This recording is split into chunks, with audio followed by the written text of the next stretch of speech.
Papakita ko sa inyo mga strawberries. Ang gadami po nila.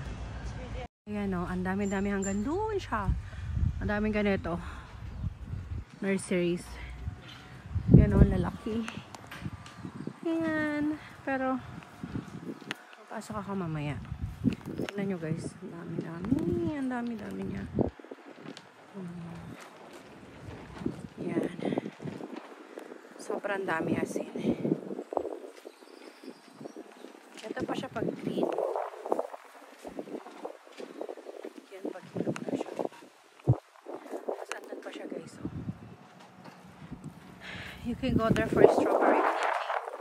Tsaka doon pa sa kabila. Yan. Tapos pa dyan oh guys. Yun mga wala pang bunga yun. Andun. Hindi pa siya nagbe-bear fruits. Maliliit pa siya. Cute no? Ayan, that's all for today's video. Ayan. Ayun, ipapakita ko sa inyo yung farm store nila. Wait lang po, ayan yung farm store nila. Pero close pa siya for public. So, ito yung mga trabahador, oh.